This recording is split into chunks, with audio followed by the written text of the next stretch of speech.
तो सही कह रहा हूं आपको। पिछले दिनों में बंबई एक कवि सम्मेलन में गया।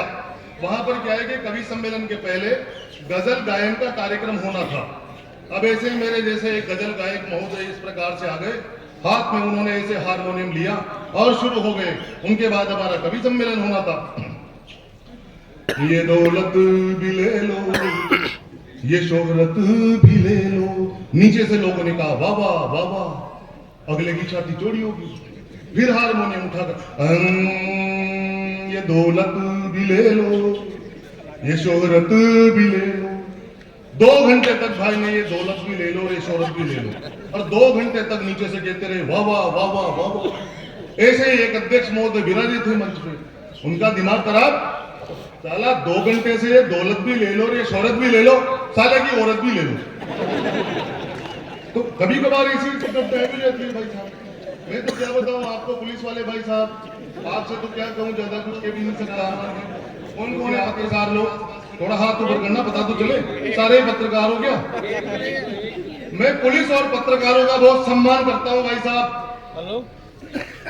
और सम्मान इस वजह से करता हूं क्योंकि पत्रकार में पहला अक्षर प, पुलिस में भी पहला अक्षर प, और मेरे पिताजी का नाम है प्रहलाद, उनका भी पहला अक्षर प। पर मैं पुलिस और पत्रकारों से डरता भी हूं क्योंकि इनका पहला अक्षर प होने की वजह से इनकी राशि बनती है कन्या राशि। और एक कन्या मेरे जीवन में 20 साल पहले आई, मेरी लू है। मैं डरता हूं भाई साहब, तो कन्या राशि से मेरे को डर लगता है। मैं पुलिस वाले भाई साहब, क्या वो मारुति मंदन विद्युत की गति से आते हो, विद्युत की गति से चले जाना, भाई को परेशान होते हो। नहीं बढ़िया, वो बहुत बढ़िया है, शानदार। पहले कभी को आप लोगों के बीच में बुलाता हूं। मैं एक मेरी पीड़ा बताना चाह रहा हूं आपको। एक दिन में पुलिस वाले भाई साहब, मेरी पत्नी ने मेरे को सुबह सुबह राष्ट्रीय सम्मान के साथ जगाया, लात दे करके। पंडित, मैंने कहा हाँ, तेरी माई पानी की मोटर खराब होगी, इसको ठीक करवा के लाओ। अरे मैंने कहा अरे नहीं, ठीक करा के लाओ, छोरे छोरी स्कूल जाएंगे, पोचारे लगेंगे, घर की साफ सफाई होगी, पानी की तो आवश्यकता है, कपड़े बर्तन धोऊंगी। मैंने कहा चल मोटरसाइकिल की चाबी दे। हाँ मोटरसाइकिल तुम्हारा भाई ले गया। अरे तो मैंने कहा वो साइकिल खड़ी, उसकी चाबी दे। एक पुरानी साइकिल खड़ी थी भाई साहब, उसमें मैंने चाबी लगा के ताला खोला, पानी की मोटर उसमें रखी, ठीक करवाने के लिए जा रहा था। रास्ते में मिल गए भाई साहब पुलिस वाले। ओए पंडित, मैंने कहा हाँ, तो चालान बना के जा। मैंने कहा काहे का? हेलमेट का।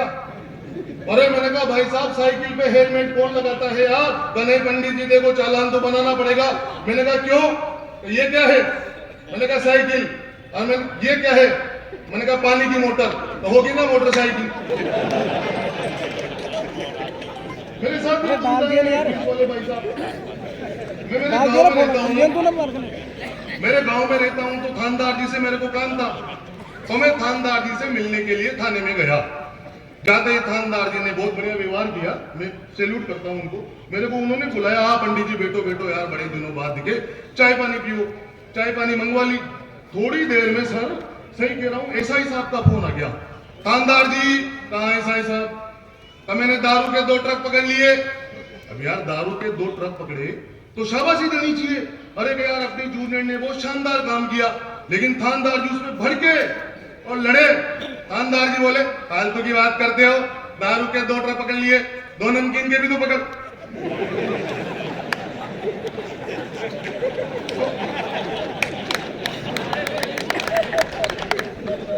तो ऐसी घटनाएं हो जाती है। फिर कोई बात नहीं, मैं तो बड़े लोग हैं, पहले कभी को आप लोगों के बीच में बुलाता हूँ। प्रयागराज कुंभ चला, 144 साल बाद आया। अमृत की एक बूंद वहां पर भी गिरी थी। लोगों ने खूब गए, धन पुण्य कमाया, जिन्होंने कमाया उन्होंने कमा लिया। वरना प्रयागराज कुंभ से साथ में लेकर के आए आईआईटी वाले बाबा, मोनालिसा की आंखें। हाँ भाई साहब, अपन तो भारत के लोग हैं, धर्म में भी क्या है कि आनंद ढूंढ लेते हैं, बहुत बढ़िया बात है। मेरी बेटी है, उसका नाम है तन्नू। सुनना, बड़ी बात कहने जा रहा हूं आपके बीच में, सभी बुद्धिमान लोग बैठे हैं, सुनना। अध्यक्ष महोदय, सत्य घटना, पुलिस वाले भाई साहब, तमाम प्यारी जनता से निवेदन करता हूं, मेरी बेटी का नाम तन्नू 8 साल की है। कुछ भी काम बिगाड़ देती है वो। मैं उससे कहता हूं, मैंने कहा तन्नू बेटा, इस काम को ऐसे नहीं करते, तू बेवकूफ है क्या? तो ठीक है पापा, 4 दिन बाद फिर कोई काम बिगाड़ दे। अरे मैंने कहा तन्नू बेटा, इस काम को ऐसे नहीं करते, तू बेवकूफ है क्या? एक दिन मेरी छोरी का दिमाग खराब। तो पापा आप मेरे को बेवकूफ बेवकूफ कहते रहते हो, तो फिर ये बताओ मैं समझदार बनने के लिए क्या करूं? मैंने कहा बेटा, अगर तुझे बुद्धिमान बनना है, समझदार बनना है, तो हनुमान चालीसा का पाठ कर। ताली नहीं बजेगी जब तक आप नीचे नहीं आएंगे। हनुमान चालीसा का नाम लिया है मैंने कहा हनुमान चालीसा का पाठ कर। मेरी बात मान करके मेरी 8 साल की बेटी हनुमान चालीसा का पाठ करने बेटी। श्री गुरु चरण सरोज रज से लेकर के पहला ही दुआ पढ़ा था, दौड़ करके मेरे पास वापस आई। तो पापा जी, मैंने कहा हाँ, तो हनुमान चालीसा का पाठ करने से भी कुछ भी नहीं होगा। मैंने कहा क्यों? तो उसमें साफ साफ लिखा है, बुद्धिहीन तनु जानिके सुमिरो पवन कुमार। कुछ भी नहीं हो सकता। मेरे को तो त्रेता युग में तुलसीदास जी बुद्धिहीन साबित करके। पहले कवि को आप लोगों के बीच में बुलाता हूं, जिनका नाम होता है पार्थ नवीन, जो प्रतापगढ़ राजस्थान की धरती उदयपुर संभाग से चलकर पूरे देश की यात्राएं करते हैं। और सौभाग्य से व्यस्ततम तारीख उनकी उपलब्ध नहीं थी, फिर भी बाल मुकुंद जी के कहने पर इस दादाभाई के हाथ पैर जोड़े और इनको इधर फंसाया। एक बार पार्थ नवीन के लिए जोरदार तालियां।